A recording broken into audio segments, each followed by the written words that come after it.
Hello students and welcome you all. आज हम rotational spectroscopy के अंदर स्टडी करने वाले हैं energy of a diatomic molecule. किसी भी डाइएटॉमिक मॉलिक्यूल की एनर्जी क्या होती है, what do mean by moment of inertia, then what is the spectral line in case of a rotational transition. Rotational spectroscopy में जब हम रोटेशनल ट्रांजिशन को कैरी आउट करते हैं तो उसकी स्पेक्ट्रल लाइंस को हम किस तरीके से ड्रॉ करते हैं।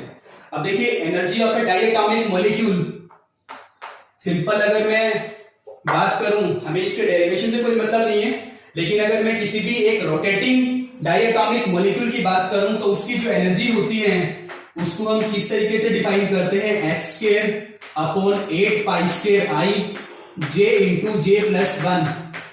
बेसिकली देखिए, एनर्जी जब हम कभी भी किसी भी डाइएटॉमिक मॉलिक्यूल की फाइंड आउट करते हैं, उसमें मेन जो प्रॉब्लम क्रिएट होती है वो हमेशा क्रिएट होती है उस एनर्जी की यूनिट को लेके।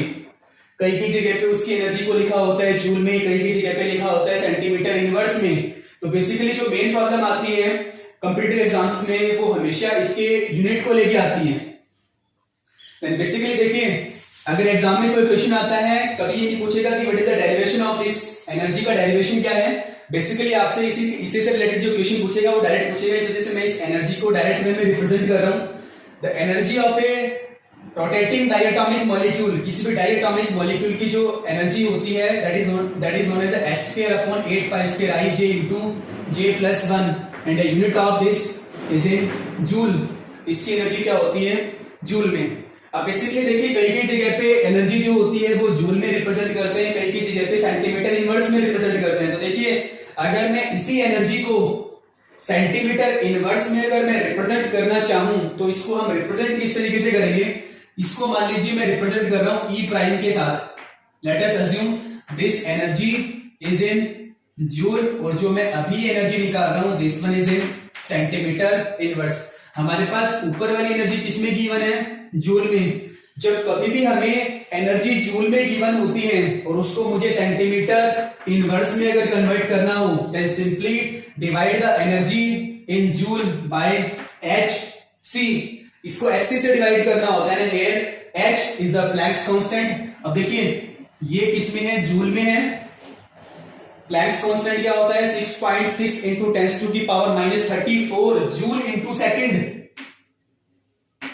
Joule into second. और सी क्या है हमारे पास, स्पीड ऑफ लाइट। जनरली अगर देखा जाए speed of light is metre per second, लेकिन यहां पे हम रिप्रेजेंट कर रहे हैं सेंटीमीटर, क्योंकि मुझे सेंटीमीटर इनवर्स में कन्वर्ट करना है तो सेंटीमीटर पर सेकेंड में। और सी की अगर वैल्यू ले आप सेंटीमीटर पर सेकेंड में, 3 इंटू 10 टू की पावर 10 सेंटीमीटर पर सेकेंड। तो यूनिट क्या है हमारे पास, सेंटीमीटर सेकेंड इनवर्स। इससे ये कैंसिल हो गया, जूल से जूल कैंसिल हो गया, रिजल्टेंट क्या बचा मेरे पास, सेंटीमीटर इनवर्स।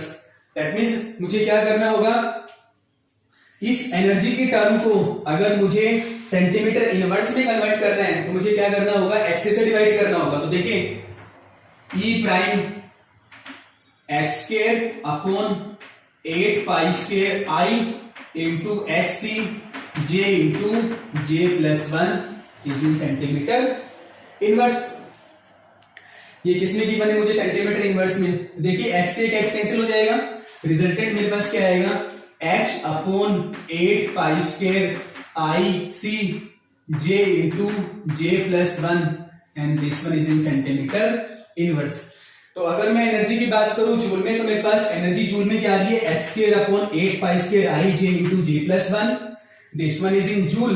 और अगर मैं एनर्जी की बात करूं सेंटीमीटर इनवर्स में, तो मेरे पास क्या आ रहा है, H upon 8 pi square I C J into J plus 1। और अगर हम यहां हर एक को अलग अलग टर्म में डिफाइन करेंगे, H is the Planck's constant, I is known as a moment of inertia. इसको हम मोमेंट ऑफ इनर्शिया से रिप्रेजेंट करते हैं। इसे नेक्स्ट टॉपिक में हम इस मोमेंट ऑफ इनर्शिया की वैल्यू भी निकाल के बताएंगे कि किस तरीके से हम मोमेंट ऑफ इनर्शिया को कैलकुलेट करते हैं। Here C is the speed of light, light की स्पीड होती है, and J is the rotational quantum number, rotational quantum number से रिप्रेजेंट करते हैं। Here the value of J 0 1 2 3 and up to n। इसकी जो वैल्यू होती है वो कहां से कहां तक होती है, 0 से लेकर n तक होती है। अब देखिए, here h is a constant quantity, moment of inertia is depend upon the mass of molecule and the bond length. और किसी भी दो मॉलिक्यूल्स में बात कर रहा हूं, energy of a diatomic molecule, और ये डाइएटॉमिक मॉलिक्यूल भी क्या है, this one is a rigid rotator. Rigid diatomic rotator means एक ऐसा मॉलिक्यूल जिसमें दो एटम्स हैं, दोनों एटम्स का मास कांस्टेंट है, फिक्स है, और दोनों के बीच की बॉन्ड लेंथ वो भी क्या है, कांस्टेंट। अगर ऐसा कोई भी एग्जांपल होता है वो किसका होता है, हमेशा रिजिड रोटेटर के लिए होता है। तो देखिए ये प्लैंक्स कांस्टेंट है, पाई भी कांस्टेंट है, 8 कांस्टेंट है, आई भी कांस्टेंट है। इस वजह से हम इस पूरी क्वांटिटी को एक कांस्टेंट है कैपिटल बी, इससे रिप्रेजेंट करते हैं, और इस कैपिटल बी को हम जनरली बोलते हैं this one is a rotational constant. And here this B, इस बी की वैल्यू को हम क्या लिख रहे हैं, h square upon 8 pi square I. ये वैल्यू है, ये किसमें आ रही है आपके पास, जूल में आ रही है। देन इसके केस में मेरे पास ये पूरी क्वांटिटी है, h कांस्टेंट है, pi I and C square of light is also constant quantity. इसको हम किससे रिप्रेजेंट करते हैं, b रोटेशनल कांस्टेंट से, और यहां p क्या होगा, h upon 8 pi square I C, this one is in centimetre inverse. तो हमारे पास जो फॉर्मूला निकल के आता है वो क्या आएगा, energy that will be j into j plus 1, but here b is equal to h square upon 8 pi square i। ये किस में आ रहा है, जूल में आ रहा है। But here this one is again b j into j plus 1, this one is in centimetre inverse. देखने में क्या लग रहा है, दोनों फॉर्मूलाज बिल्कुल सेम है, bj into j plus 1, bj into j plus 1, but here b is in centimetre inverse and here b is in joule. वो किस में दे रखा है, जूल में दे रखा है। तो इस वजह से कई बार कॉम्पिटिटिव एग्जाम्स में हमारे पास सिंपल डायरेक्ट क्वेश्चन पूछा जा सकता है कि आपको अलग अलग डाटाज मिलेगा, या फिर आपको एनर्जी की वैल्यू मिलेगी, आपको जे की वैल्यू गिवन होगी, आपको बी निकालना होगा। सिंपल टर्म में आप इस तरीके से इस फॉर्मूला के बेसिस के ऊपर एनर्जी निकाल सकते हैं किसी भी डाई एटॉमिक मॉलिक्यूल के केस में।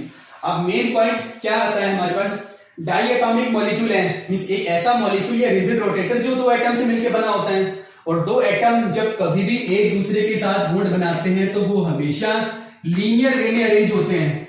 Means diatomic molecule is an example of linear molecule. वो किसका एग्जांपल है, हमारे पास लीनियर मॉलिक्यूल का एग्जांपल है। और लीनियर मॉलिक्यूल के केस में हम लोगों ने स्टडी किया था मोमेंट ऑफ इनर्शिया, इसे पिछले वाले लेक्चर में, sorry, I B is equal to I C but I A is equal to 0। तो यहाँ पे मेन ध्यान देने वाली बात क्या है, इस आई को हम सबस्क्रिप्ट बी के साथ या सबस्क्रिप्ट सी के साथ भी रिप्रेजेंट कर सकते हैं, लेकिन हम इसको ए के साथ रिप्रेजेंट नहीं करेंगे। ये पॉइंट है, इंपॉर्टेंट पॉइंट है। फॉर्मूला क्या बनेगा, h upon 8 pi square I B subscript B into C, या फिर h upon 8 pi square I subscript C into C. Then यहाँ पे हमारे पास जो मोमेंट ऑफ इनर्शिया आएगा that can be replaced by I B और आई सी, नॉट आई ए। इसको हम आई ए से रिप्रेजेंट नहीं करेंगे। अब देखिए हमारा इसी में एक नेक्स्ट टॉपिक आता है, what do mean by moment of inertia. सबसे पहले हम मोमेंट ऑफ इनर्शिया को स्टडी करेंगे। मोमेंट ऑफ इनर्शिया को स्टडी कर रहे हैं। मान लीजिए हमारे पास कोई भी दो एटम है and the size of these two atoms are same, और ये इसका सेंट्रल पॉइंट है। Centre of mass, centre of gravity की भी बात कर सकते हैं, सेंटर ऑफ मास। इसका जो मास है हमारे पास m1 है, इसका मास है हमारे पास m2। यहां से यहां तक की डिस्टेंस है r1 और यहां से यहां तक की डिस्टेंस है हमारे पास r2। देन दो आपके पास ऑलमोस्ट सिमिलर साइज के दो एटम्स हैं, दोनों को हमने किसी भी एक बॉन्ड के साथ बाइंड किया हुआ है, और ये सेंटर ऑफ ग्रेविटी है। सेंटर ऑफ ग्रेविटी से इस एटम के न्यूक्लियस के बीच की डिस्टेंस है r1, this one is r2। इसका मास है m1 और इसका मास क्या है m2। अगर हम सिंपली मोमेंट ऑफ इनर्शिया की बात करें तो मोमेंट ऑफ इनर्शिया देखिए किस तरीके से फाइंड आउट करना होता है। Moment of inertia I m1 r1 square plus m2 r2 square, m1 r1 square plus m2 r2 square. Simple term में अगर हम मोमेंट ऑफ इनर्शिया निकालना चाहें, बट ये ध्यान रखिएगा ये दोनों एटम्स सिमिलर साइज के हैं, m1 r1 square plus m2 r2 square, और ऑलमोस्ट दोनों एटम्स सिमिलर साइज के, सिमिलर उसके हैं, सॉरी सिमिलर साइज के हैं, तो दोनों का मास भी क्या होगा, सेम। सेंटर ऑफ ग्रेविटी से डिस्टेंस भी क्या आएगी, सेम। तो सिंपल टर्म में मैं बोल सकता हूं m1 is equal to m2 and r1 is equal to r2। अगर दोनों का साइज सेम है, ऑब्वियसली बात है मास सेम होगा और दोनों की सेंटर से डिस्टेंस भी क्या होगी, सेम। तो इसी फॉर्मूला को हम ऐसे रिप्रेजेंट कर सकते हैं, I is equal to m1 r1 square plus m1 r1 square. Resultant क्या आएगा, 2m1 r1 square. The moment of inertia, जब दो जो एटम्स आपस में बाइंड हैं, दोनों सिमिलर साइज के हैं, तो उसके केस में मोमेंट ऑफ इनर्शिया हम ऐसे निकालते हैं। दूसरा केस है हमारे पास, जैसे मान लीजिए जो मैंने केस लिया था, this is an example of hydrogen. एक H है, दूसरा H है, इसका मास है m1, इसका मास है m2, तो दोनों क्या है, ऑलमोस्ट सेम है। दोनों एटम्स क्या है, सेम, तो दोनों का मास भी सेम होगा और सेंटर से डिस्टेंस भी क्या है, सेम। तो हाइड्रोजन के केस में हम इस तरीके से निकालते हैं मोमेंट ऑफ इनर्शिया। दूसरा है, मान लीजिए मेरे पास एक सिमिलर डायटोमिक मॉलिक्यूल है, but now this one is HCl, means एक का साइज है स्मॉल, एक का साइज क्या है, लार्ज। HCl का एग्जांपल ले रहा हूं। जब कभी भी हमारे पास दो डिसिमिलर साइज के एटम्स आपस में बाइंड करते हैं, तो मोमेंट ऑफ इनर्शिया हमेशा हैवी बॉडी की तरफ शिफ्ट हो जाएगा, because of moment of inertia is a mass dependent quantity होती है mr²। Then moment of inertia की अगर हम बात करें, तो मोमेंट ऑफ इनर्शिया जो होता है वो हमेशा हैवी बॉडी की तरफ शिफ्ट हो जाता है। तो रिजल्टेंट देखिए, दोनों के सेंटर के बीच की डिस्टेंस, इसका मास है m1, इसका मास है m2, ये सेंटर ऑफ ग्रेविटी है, यहां से यहां तक की डिस्टेंस है r1, यहां से यहां तक की डिस्टेंस है r2, और दोनों के बीच की जो बॉन्ड लेंथ है, इसको मैं r0 से रिप्रेजेंट कर रहा हूं। Means bond length, internuclear distance, this one is known as a bond length, ये क्या है, r0 है मेरे पास। देन रिजल्टेंट अगर हम बात करें मोमेंट ऑफ इनर्शिया के बारे में, तो जब हमें कभी भी दो डिसिमिलर साइज के एटम दे रखे हो, तो मोमेंट ऑफ इनर्शिया हमेशा म्यू r0 स्क्वायर, इस फॉर्मूला से फाइंड आउट करते हैं। This one is a mu r0 square. Here mu is known as a reduced mass and r0 is known as a bond length.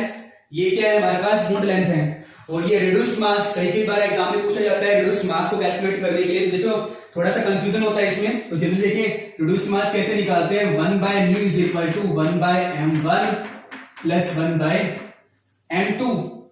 Then अगर आप इसको solve करेंगे तो resultant आपके पास क्या आएगा, m1 m2 upon m1 plus m2। This one is a simple formula to calculate or to define the reduced mass of a diatomic molecule। किसी भी diatomic molecule का अगर आपको reduced mass कैलकुलेट करना हो, तो reduced mass को हम सिंपली इस तरीके से भी कैलकुलेट कर सकते हैं। देखिए अगर हमें एनर्जी फाइंड आउट करनी हो, E is equal to bj into j+1 centimetre inverse में भी कैलकुलेट किया था हमने, उसको हमने जूल में भी कैलकुलेट किया था। और अगर हम मोमेंट ऑफ इनर्शिया की बात करते हैं, मोमेंट ऑफ इनर्शिया अगर दो सिमिलर साइज के एटम है, लाइक दैट हाइड्रोजन है, ऑक्सीजन है या फिर नाइट्रोजन है,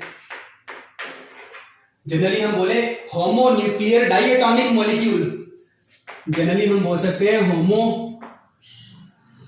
न्यूक्लियर डाइएटॉमिक मॉलिक्यूल। तो होमोन्यूक्लियर डाइएटॉमिक मॉलिक्यूल के केस में मोमेंट ऑफ इनर्शिया हम कुछ इस तरीके से निकालते हैं। और अगर हम बात करें हेट्रोन्यूक्लियर